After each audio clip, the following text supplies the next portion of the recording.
warahmatullahi wabarakatuh. Selamat siang teman-teman semua, jumpa lagi bersama kita di Upaya TV. Alhamdulillah, kali ini pada podcast kita kedatangan tamu, seorang pengusaha second brand ya, dari Rejang Lebong. Beliau ini kebetulan profesinya sebagai wartawan, tapi nyambi sebagai penjual second brand, karena kita lihat sekarang kan anak-anak muda dominan membeli barang ke sana karena mungkin harganya lebih murah dan kualitasnya lebih terjamin. Oke, langsung saja. Selamat siang Bang Ari. Sore Bang Randy. Sore ya? Sudah dulu nih Bang. Selamat siang Bang Ari. Siang. Apa kabarnya Bang? Alhamdulillah. Bang Ari ini kan udah berapa lama Bang bergelut di bisnis second brand ini Bang? Kalau sebenarnya tuh second brand udah lama bermain, cuma sejak kuliah sekitar tahun 2007 udah mulai bermain di second brand. Nah itu cuma spotnya hanya bermain di perlengkapan outdoor gitu. Oh, perlengkapan gunung Bang? Ya setelah itu sempat vakum karena fokus kuliah, terus skripsi wisuda, terus kerja di beberapa tempat. Tahun berapa itu Bang? Apanya? Awal mulanya 2007 saat itu kalau di Bengkulu masih sering ngambil di yang lama gitu kan, untuk mega panel atau gunung. Terus berlanjut 2011 saat itu lagi merantau di Jawa, juga bermain juga di perlengkapan gunung gitu. Sempat off karena terima kerja di salah satu media gitu kan. Nah baru mulai lagi saat ini awal 2021 ini. Baru mulai. Itu Bang, kemarin kan sempat berarti vakumnya itu dari 2012 sampai 2021 Bang ya? Sampai 10 tahun lah. Hampir 10 tahun. Untuk bisa memutuskan lagi kok mau terjun lagi ke dunia ini kenapa Bang? Tidak bisa dipungkiri juga dampak dari pandemi COVID itu juga berpengaruh di berbagai sektor pekerjaan, termasuk sektor informasi seperti jurnalis gitu. Berawal kenapa mulai lagi ini, pertama melihat animo pasar gitu. Selama bekerja sebagai jurnalis melihat berbagai lini, khususnya lini anak muda, saat ini brand sudah mulai digandrungi. Mereka anak muda sekarang udah mulai memahami brand gitu. Brand khususnya brand yang berasal dari luar negeri, brand impor. Akan tetapi kalau untuk membeli barang baru, brand baru, itu namanya untuk kantong-kantong anak muda, khususnya kantong-kantong masyarakat di Bengkulu kan belum cukup terjangkau. Hanya orang tertentu yang cuma bisa menjangkau brand-brand new itu baru. Nah kemudian salah satu solusinya adalah membeli barang bekas, brand bekas yang bisa dikatakan originalitasnya masih terjamin, legitnya masih terjamin dengan harga yang bisa dikatakan hampir 60% di bawah harga baru. Nah, melihat pasar seperti itu, melihat dunia pergaulan anak sekarang, fashion khususnya outfit, dan saya coba memutuskan kayaknya second brand menarik ini. Ditambah lagi beberapa teman-teman main di lapak teman-teman. Cukup fokusnya di mana Bang? Kan ada sepatu, second jaket. Kalau awal sih aku fokus di sepatu. Awalnya bermain di sepatu, beberapa sepatu koleksi pribadi, terus kaos-kaos band gitu. Seiring berjalannya waktu, kita nggak bisa bertahan cuma di satu produk. Karena pertama untuk sepatu itu jujur itu musiman, terus kaos band juga tidak menjangkau seluruh elemen masyarakat. Karena balik lagi justru kaos band itu harganya lumayan high gitu kan. Coba bermain di pasar yang lebih luas lagi. Kita coba bermain di kunek, hoodie, jaket. Berarti awalnya itu sepatu dan kaos band. Terus berkembang sampai sekarang. Sekarang mulai dari topi, celana, t-shirt gitu. Untuk teman-teman ketahui, Bang Ari ini owner dari Brisa Stud Bang ya? Bisa staff. Brisa Staff. Beliau ini selain menggeluti bisnis second brand ini juga wartawan senior untuk teman ketahui. Udah dari tahun 2012 Bang ya, di salah satu media cetak. besar lah di Provinsi Bengkulu. Balik lagi nih Bang ke second brand tadi Bang. Abang kan tentunya itu mengambil barang itu kan Bang, pasti butuhkan link kan ya? Belum. Iya. Pasti itu kan yang butuhkan link ya. Dari mana Bang dapat link itu? Kalau untuk mulai membangun second brand lagi, aku pertama ngalamin link lama gitu, membangun komunikasi. Oh teman-teman dulu, masih kuliah dulu. Teman-teman lama terus di Jawa gitu seperti apa? Masih ada nggak pergerakan di pasar-pasar thrifting gini gitu kan? Ada beberapa masih ada link. Kemudian juga kita membangun jaringan di lokal. Di Bengkulu. Di Bengkulu kita membangun jaringan lokal dengan beberapa seller-seller di Bengkulu, di Curug juga khususnya. Nah, ternyata awal-awal dulu aku banyak ambil di daerah Jawa atau daerah Medan gitu. Saya itu pikir ini berat diongkir loh, berat diongkir. Ketika kita udah ada beban ongkir, tentu juga ada beban harga jual gitu kan. Nah, belajar lagi cari link. Kalau untuk usaha-usaha kayak gini kita harus selalu belajar. Kayak aku juga masih belajar apa sih brand-brand yang baru itu sebenarnya gitu, brand-brand yang sekarang ini yang lagi digandrungi, ya belajar. Makanya bersosialisasi dengan teman-teman, akhirnya dapat link dekat di Curug ada, di Bengkulu ada. Tinggal dari situ aja kita mulai mengembangkan pasar. Untuk peminatnya sendiri Bang, tadi kan juga berat diongkir untuk kirim barang ke luar daerah. Itu lebih banyak di Bengkulu atau di luar Bang? Kalau tergantung brandnya.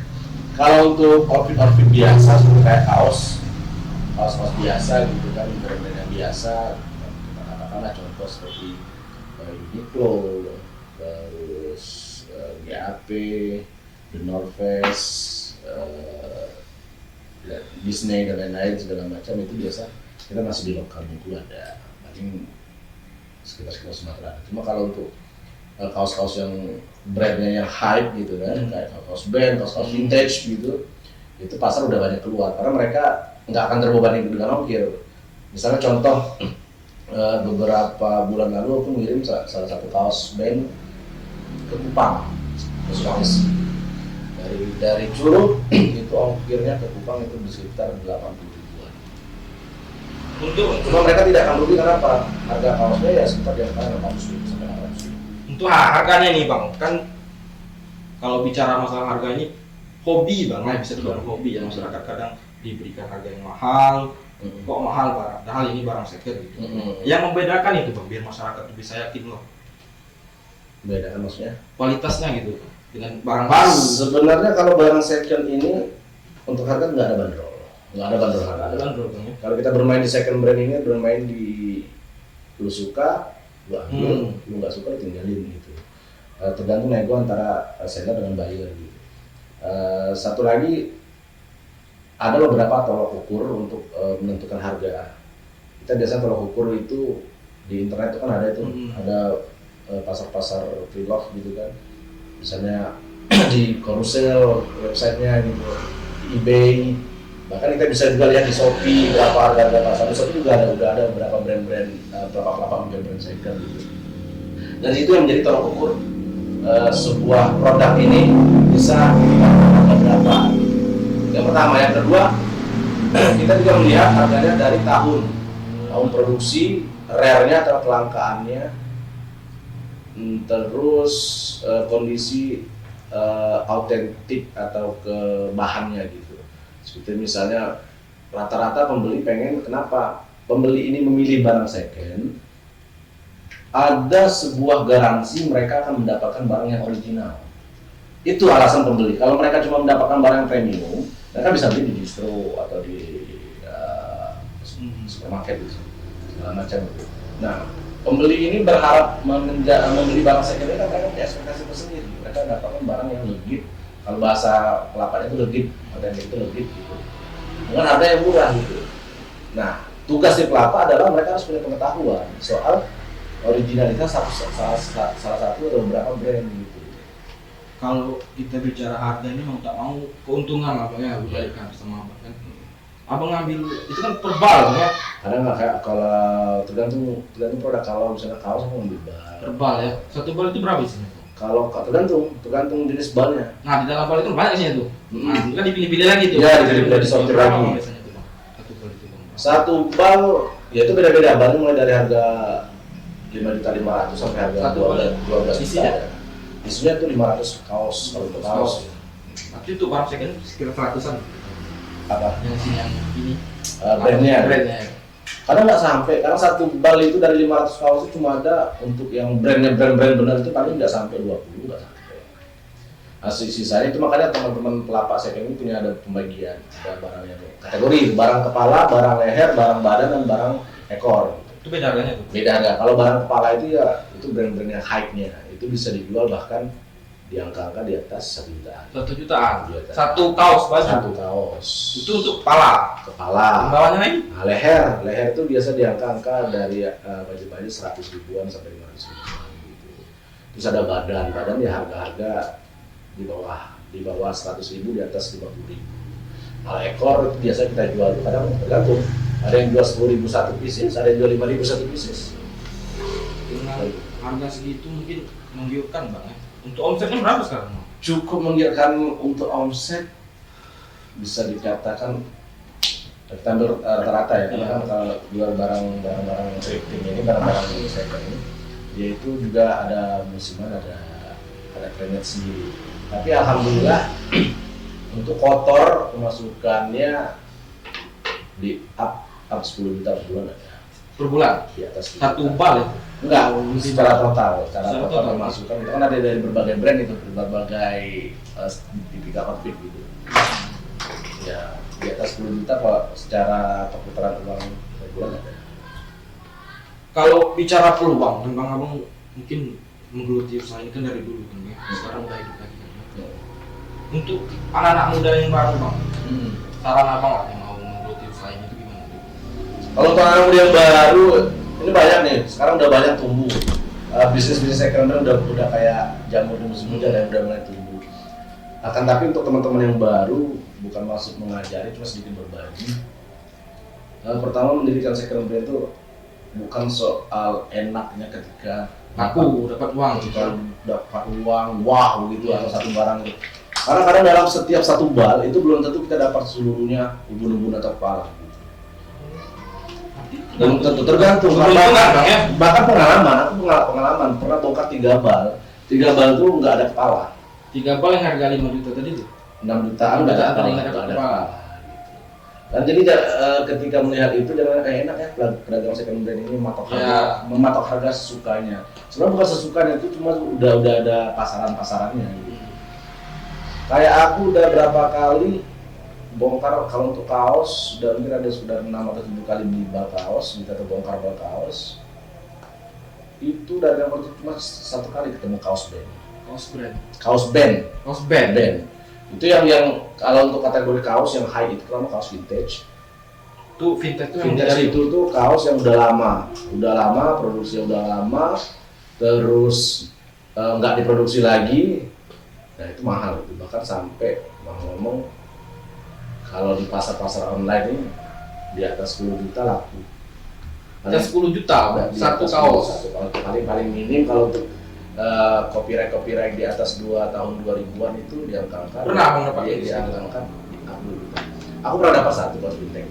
Dapat 1. Pernah dapat Siapa 1. belinya? Dokter teman beli anak Jakarta 1,2. Mana juta? Transfer. Memang menjanjikan Bang kalau dari cerita Bang tadi. Kalau dapat menjanjikan, kalau nggak dapat ya tahan diri lah. Bang, balik lagi ke anak muda tadi Bang yang mempunyai minat untuk menggeluti usaha ini Bang. Mungkin mereka masih bingung bagaimana metode pemasarannya gitu. Ada satu sebenarnya yang punya tantangan ketika berbicara second brand ini. Kenapa banyak beberapa teman beli second brand? Sebelum masuk ke situ, salah satunya ada beberapa idealisme yang tumbuh dari second brand ini. Kenapa? Berdasarkan data, aku pernah lihat tapi aku lupa situsnya itu. Mungkin teman-teman bisa searching sendiri di internet. Sampah paling banyak di dunia ini adalah sampah pakaian. Sampah pakaian. Nah itu ada beberapa teman-teman, kenapa harus second brand? Kita mengurangi sampah pakaian yang ada di dunia. Sampah pakaian.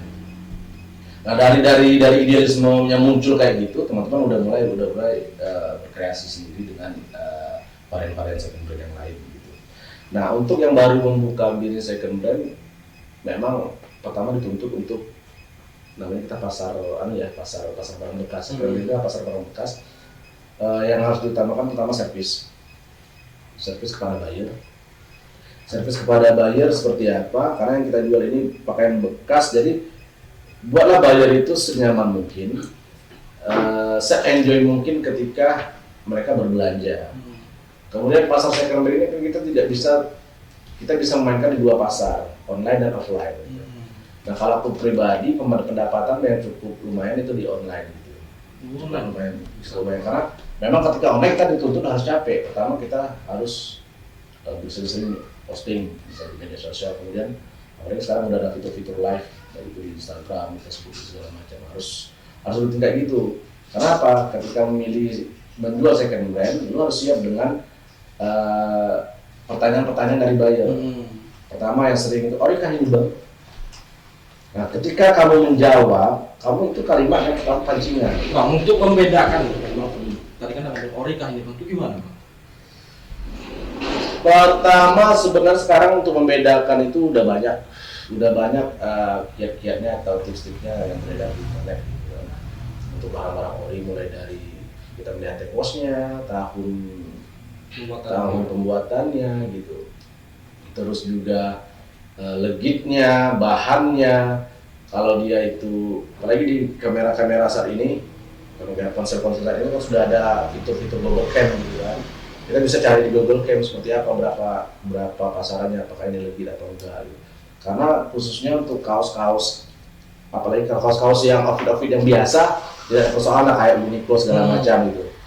Karena memang itu udah banyak yang kita nggak bisa bedakan kalau kayak Uniqlo, Ori atau KW ini kita nggak bisa bedakan karena memang itu udah pasar umum gitu. Tapi yang jangan sampai ketika kita jual mahal, itu barangnya itu nggak ori gitu. Itu seller juga ada tanggung jawab. Jangan ketika barang itu bukan ori, tapi bilang ori, itu namanya pembohongan pada buyer. Seperti contoh naik itu banyak, naik made in India, naik made in Pakistan, naik made in Vietnam, Filipina, Indonesia, Cina, Korea, gitu segala macam itu ada. Nah, apakah itu naik palsu? Belum tentu gitu. Karena naik juga punya fabrikasi di berbagai negara gitu. Nah, akan tetapi peluang untuk mendapatkan barang KW ini kan jelas ada. Kalau aku pribadi aku nggak pernah menjanjikan setiap produk yang aku jual itu original. Kenapa? Karena kita harus sadar diri, kita dapat barang itu dari karung loh. Kalau kita berbicara, aku selalu menjelaskan kepada konsumen, ori kayak ini bang, nggak bisa dijamin. Kenapa? Aku dapatnya dari karung. Kalau ingin berbicara ori, itu namanya istilahnya BNWT, brand new with tag-nya udah ada, masih lengkap. Itu baru bisa bicara ori gitu. Gitu. Dari yang abang geluti bang, dari awal sepatu, jaket, baju bang, yang paling diminati itu apa? Yang paling diminati kaos sama hoodie atau crew neck lah, itu paling banyak pasarnya. Untuk sepatu itu untuk musiman. Sepatu musiman, karena itu tergantung musim. Kalau sepatu dulu bombastis, penjualannya beberapa seller juga banyak bermain sepatu karena dulu basket lagi hype. Sekarang Jordan bang ya? Iya, Air Jordan. Sekarang yang lagi hype itu drakor, drama Korea, ya cewek Korea, cowok Korea, cewek Korea pakai crew-neck yang big size gitu. Nah sekarang crew-neck big size atau hoodie big size itu digandrungi para remaja cewek gitu yang biasanya dia pakai ukuran S, dia harus pakai ukuran L yang gede-gede kayak gitu, dia kan cabi-cabi kayak gitu. Itu dicari dari pasar sekarang. Itu tergantung juga tren yang ada di masyarakat sekarang. Kalau trennya apa? Entah kalau tahun depan trennya Bollywood, kita harus siap. Apalagi yang kira-kira trennya hampir sama sama pasar yang digandrungi itu. Itu sebenarnya kalau bermain di second hand, bermain di tren pasar. Ini kan balik lagi bang, kalau kita bicara tadi kan alhamdulillah mungkin abang omsetnya juga ada lumayan. Alhamdulillah. Mungkin agak pribadi nih bang, pertanyaan Siap. bang, ada kemungkinan mau mundur nggak dari wartawan bang? Kalau melihat kondisi usaha bang seperti ini kan? Kalau sampai saat ini sama-sama nyaman menjalani kedua-duanya. Dari kantor aman berarti bang ya? Alhamdulillah masih aman menjalani untuk rutinitas aktivitas selaku di uang jurnalis juga masih aman karena memang untuk second brand ini aku mulai mengaktifkan diri itu pasca selesai segala urusan di dunia jurnalisme. Makanya mulai jualan itu banyak nanya, bang kok berisa staff nggak buka? Ya, maaf loh lagi kerja. Tapi kalau udah lewat dari jam 10 malam sampai menjelang subuh yuk mau online mau offline lanjut kita jalani. Terakhir nih bang, harapannya bang untuk bisnis second brand ini, khususnya di Bengkulu ini? Kalau untuk harapan sih nggak muluk-muluk. Pertama cuma pengen kepada para buyer gitu, para buyer yang harus disadari dalam ketika ingin berbelanja second hand adalah ada harga, ada kualitas. Itu yang pertama. Ketika kamu ingin mendapatkan barang yang kualitas bagus, yang legit, yang brandnya high gitu, kamu juga harus merogoh kocek gitu. Jangan takut rugi lah. Jangan takut rugi. Hobi Contoh, beli lah. lah. Sebagai contoh, Bang Reddy sendiri kemarin waktu melihat Rumet Dallas gitu kan, berapa nih Bang? Ya, 400. Ketika Bang Reddy sendiri cek di Google kan udah harganya barunya 4 sekian, 4 sekian dolar itu Bang. Nah, jadi ketika kamu ingin barang yang berkualitas, yang bagus, ya kamu harus juga merogoh kocek. Ketika kamu pengen barang brand, pengen harga murah, tetap dapat brand harga murah. Cuma pertama kualitasnya bisa kita kualitasnya mungkin sudah agak menurun gitu, atau brandnya brand yang kelas menengah ke bawah gitu, itu kan dikocek gitu. Jadi kalau ingin bermain di brand, pertama pahami dulu brandnya itu apa. Sebelum membeli barang brand, cek dulu pasarnya. Aku pengen sih pakai sepatu ini, sepatu Air Jordan ini, yang tipe ini jenis ini. Cek dulu. Kita sudah punya smartphone masing-masing. Cek, cari perbandingan di lapak-lapak lain. Kalau menurut kamu di lapak itu terjangkau dan bagus, ambil. Tapi ketika di harga pasarnya sekian, di lapak yang terdekat dengan kamu itu harganya sekian, ya bisa dipertimbangkan sendiri mau ambil atau tidak gitu. Karena memang sekarang referensi udah banyak di internet. Manfaatkan ponselmu. Jadi balik lagi, jadilah pembeli yang smart. Nggak apa-apa banyak tanya tapi smart gitu. Jangan banyak tanya tapi ya CLBK cuma nanya beli kagak gitu. Terima kasih nih Bang sudah Siap, mau siap. hadir di acara kita podcast Payang TV. Kita berharap untuk bisnis second brand Abang ke depannya semakin maju lagi. Amin. Pelanggannya semakin banyak. Amin. Lebih berkembang lagi. Amin. Keuntungannya lebih berlipat ganda lagi. Mungkin teman-teman itu saja acara kita pada hari ini. Jangan lupa di like dan subscribe Payang TV Podcast. Oke?